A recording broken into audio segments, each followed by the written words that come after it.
Diante. Eu queria aproveitar então a deixa e chamar o nosso entrevistado ilustre de hoje, o ex-desembargador Sebastião Coelho, que aceitou o convite para estar com a gente hoje aqui, bater um papo conosco no Show da Manhã. Bom dia, doutor Sebastião Coelho, que honra tê-lo conosco aqui. Alegria participar pela primeira vez com vocês. Desembargador, acho que para as pessoas saberem o contexto do seu pedido de aposentadoria em agosto do ano passado, como que se deu e o principal motivo, porque o senhor acabou sendo bombardeado pela Associação de Magistrados do Brasil, por uma série de entidades e militantes políticos, e fez um discurso também em novembro, de maneira muito clara e objetiva, pedindo a prisão do Alexandre de Moraes. Então eu queria que o senhor desse para a audiência o contexto da sua aposentadoria e do que o levou a pedir em novembro do ano passado na Câmara a prisão do ministro Alexandre de Moraes. Marco, como você sabe, eu era o corregedor da Justiça Eleitoral do Distrito Federal. E participei de uma reunião no mês de maio em São Paulo, dos corregedores, e o convidado era o ministro Alexandre de Moraes. E o tom da conversa sempre era aquela conversa incisiva, de que vamos fazer acontecer. Mas quando foi a posse, efetivamente, dele como presidente do TSE, eu lá estava, como convidado em razão de ser corregedor, eu imaginava que ele fosse fazer uma conclamação de paz à nação, em razão de que ele e o ministro Lewandowski, que era o vice-presidente, foram até o presidente da República e fizeram o convite pessoalmente para a posse. Mas o que eu vi na posse não foi isso. Eu disse, quando pedi a aposentadoria, refleti isso em 2, 3 dias, eu decidi que o ministro Alexandre de Moraes fez uma declaração de guerra ao país. E, infelizmente, eu estava certo. Ele não só fez uma declaração de guerra, como ele continua guerreando até este momento. Se nós retomarmos, Marco, uma entrevista que eu concedi a você em 26 de setembro, nós vamos verificar tudo que nós conversamos está acontecendo.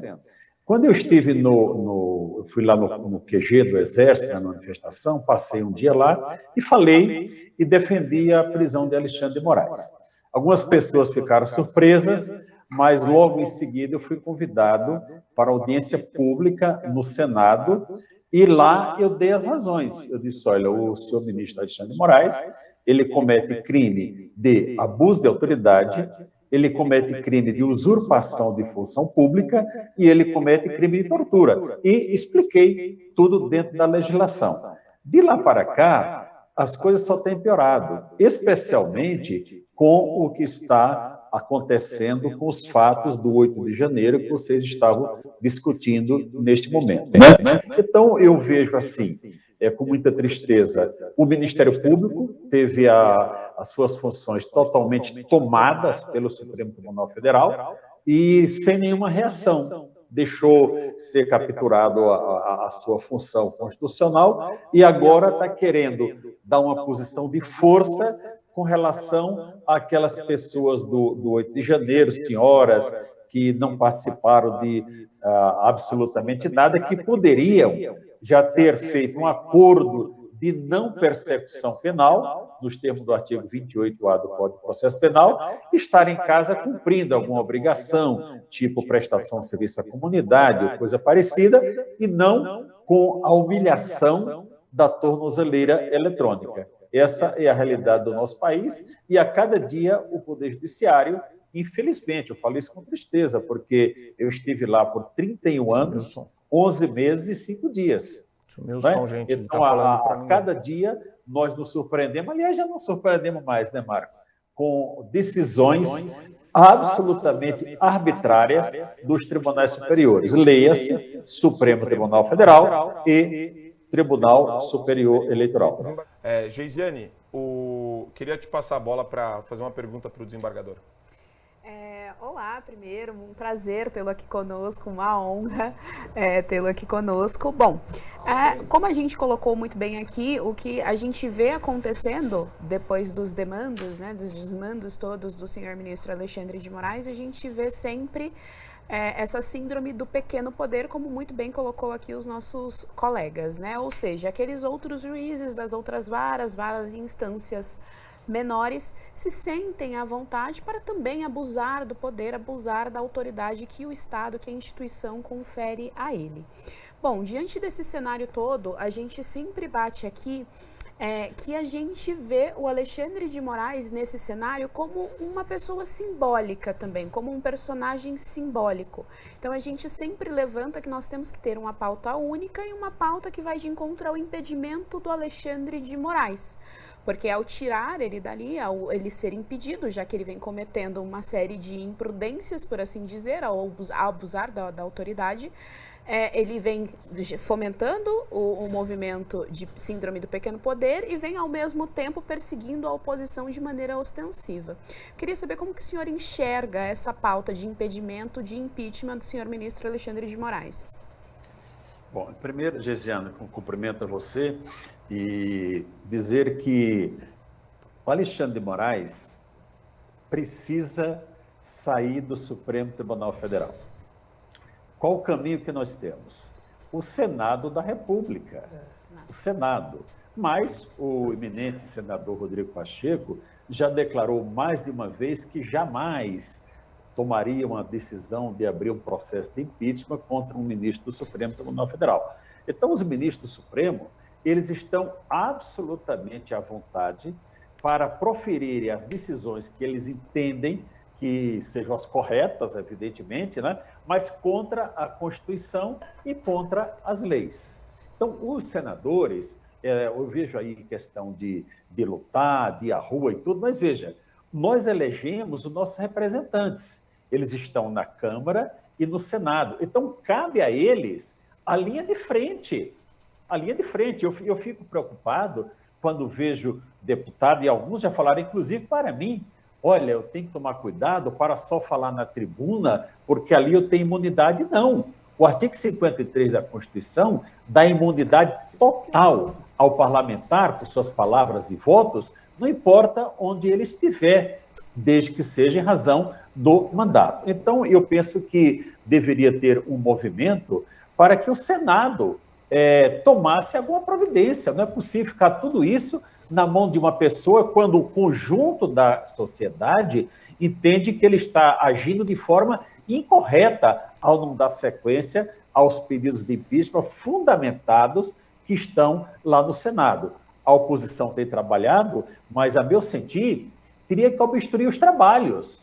Daqui para frente, enquanto não cessarem as arbitrariedades, nós não vamos trabalhar. E a Câmara dos Deputados tem novamente uma oportunidade. Falhou gravemente no caso do Daniel Silveira. Gravemente. Gravemente. Agora tem a oportunidade no caso do Deltan Dallagnol.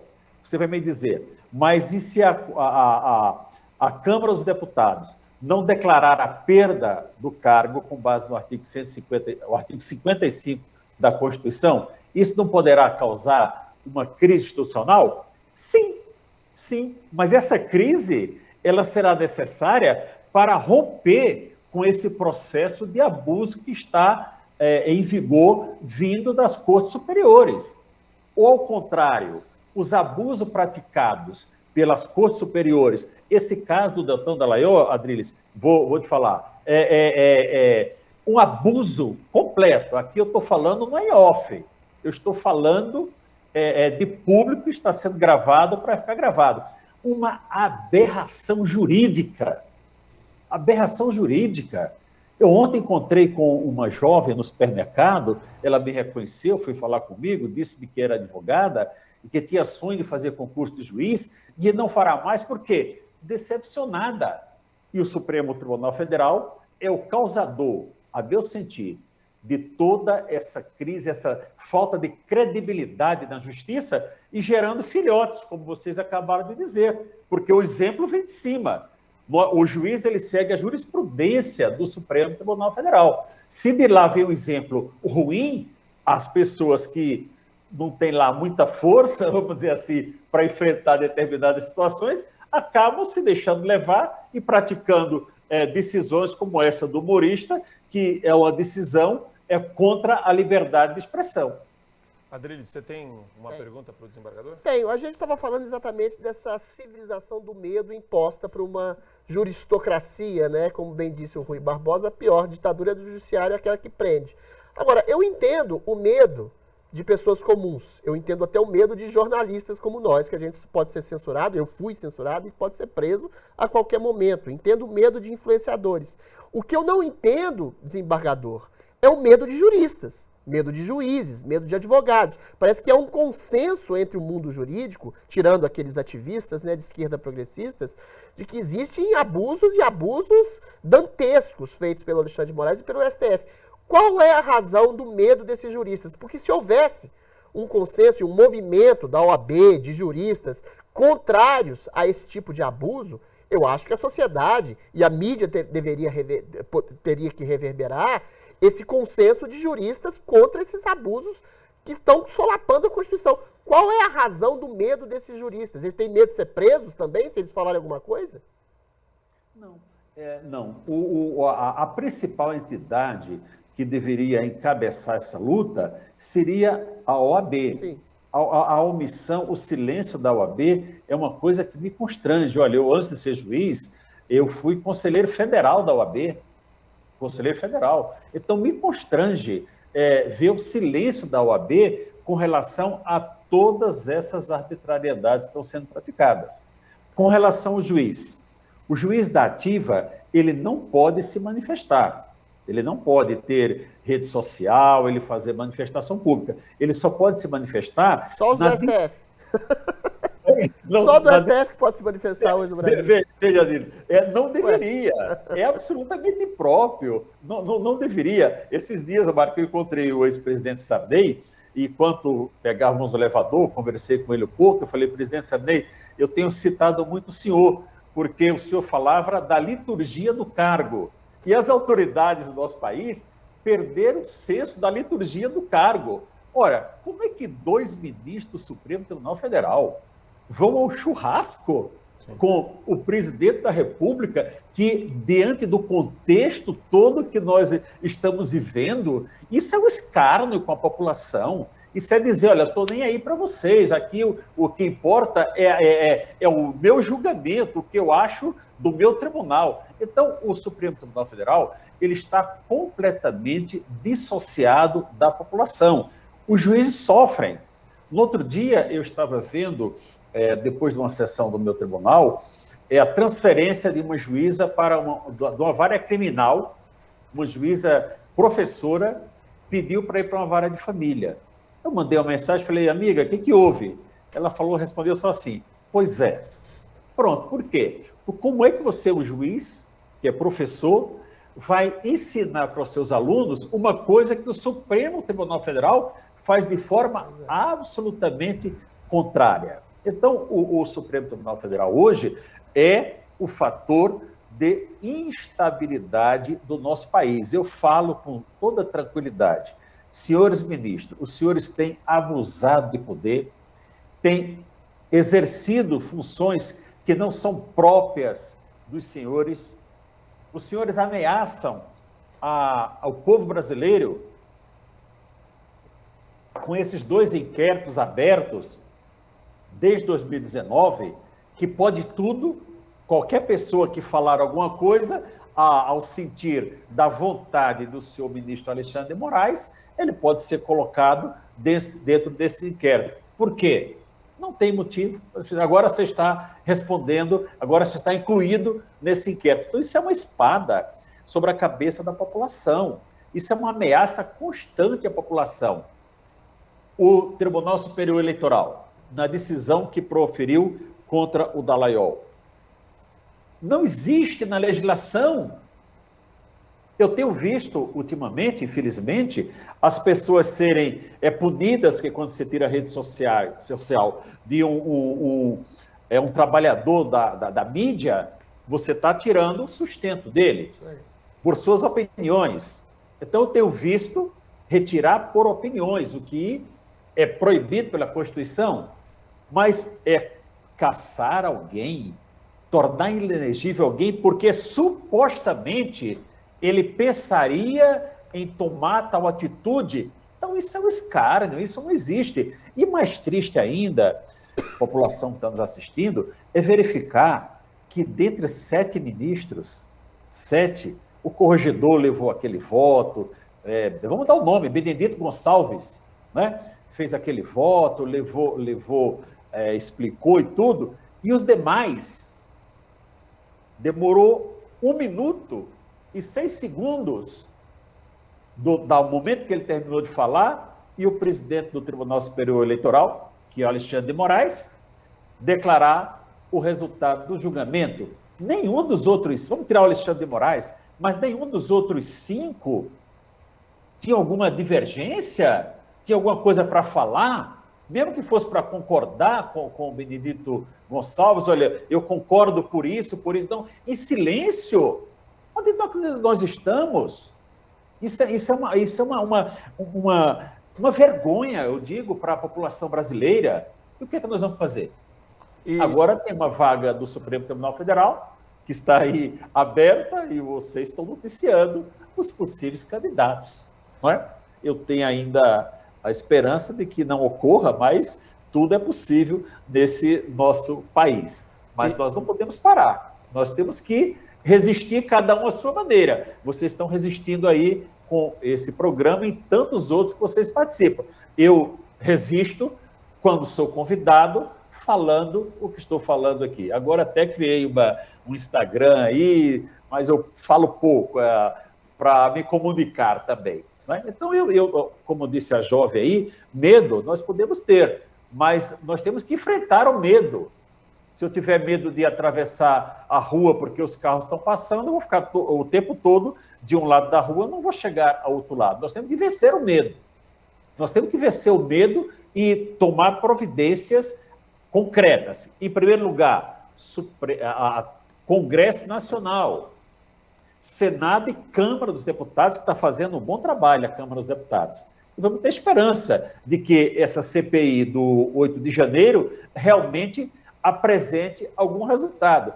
Vocês estavam comentando aí, eu estava ouvindo e rindo aqui interiormente, né? Como é que justifica, até hoje preso também, um coronel da Polícia Militar, que era o comandante de operações, que estava de dispensa, não estava trabalhando no dia, o substituto foi quem tocou a operação, está preso, não consegue liberar. Vou dizer mais para vocês. Você sabe por que Ângelo Torre foi solto? Solto entre aspas. Porque ele está em casa, não é? Com tornozeleira, ele não está solto. Semi-soltura. Ele não está solto. Quem está com tornozeleira não está solto. Isso. Sabe por que ele foi solto? Sabe por que Alexandre de Moraes soltou? Viu, senhor ministro Alexandre de Moraes? Porque o senhor ficou com medo de Ângelo Torre morrer na prisão. Essa foi a razão. Sim. Os senadores que foram lá, alguém deve ter lhe avisado, olha, esse cara vai se matar na prisão. E o senhor aí ficou com medo, ou não? E aí liberou o Ângelo Torre. Essa é que é a verdade, que as pessoas não têm coragem de dizer, e tem que ser dita. A minha missão aqui é como aquela criança da fábula, mostrar que o rei está nu. Sim. Não é isso? Não adianta ele estar com vestes invisíveis, todo mundo aplaudindo, que veste bonita, não. Minha missão aqui, responsável, é dizer, eu não estou bravo não, gente, eu estou mostrando minha indignação, dizer que o rei está nu. O nosso Poder Judiciário está nu perante a população. E é um corpo horroroso que a gente está vendo. É um corpo obeso. Horrível. É um corpo feio. Um corpo horrível. Frankenstein. É um Frankenstein. Desembargador, o nosso tempo já estourou. A gente, queria falar de tanta coisa com o desembargador, mas eu tenho certeza que a gente vai poder fazer mais entrevistas exclusivas para colocar na plataforma. Deixar um oi. E agradecer pelo serviço dele, pela forma de resistir que ele encontrou, que realmente abalou muita gente, abalou aí, chacoalhou as estruturas. A gente ter um desembargador, um juiz que teve a coragem de dizer, eu não concordo, eu estou saindo porque isso é absurdo. Foi sensacional. E eu concordo com o desembargador e eu acho o seguinte, se movimentar as pessoas, se mobilizar as pessoas, que nem teve no PL da censura. é o site. Olha que coisa linda que um site faz. Mas Você coloca impedimento do Alexandre de Moraes. Senador Marcos Pontes, favorável, contrário, não se manifesta. E aí começa o trabalho de formiguinha da base para chegar no cara. Ó, aí chega o Nicolas no gabinete dele, com o Eduardo Bolsonaro, com o Marcel Van Hatten, toma um café, fala, Marcos, você sabia? Você sabe o que está acontecendo no Brasil? Você vive no mesmo país que o desembargador Sebastião Coelho? Você vive no mesmo país que a Ludmilla, que o Alan dos Santos, que o Paulo Figueiredo, que o Constantino? Você está no país onde o TSE censurou o pessoal de falar da amizade do Lula com o Maduro? E agora você vê o tapete vermelho sendo estendido? Então, eu acho que o trabalho é de formiguinha mesmo, mas tem que começar, e são vozes como a sua, desembargador, que estimulam as pessoas a continuar e a não esmorecer diante desse trabalho, que é um trabalho que parece impossível, mas nada é impossível se você tem a verdade do seu lado. Obrigado, desembargador. Eu agradeço o convite, Marco, estou à disposição, sempre para discutir os assuntos do nosso país. Um abraço a todos, bom dia. Um abraço, desembargador, obrigado.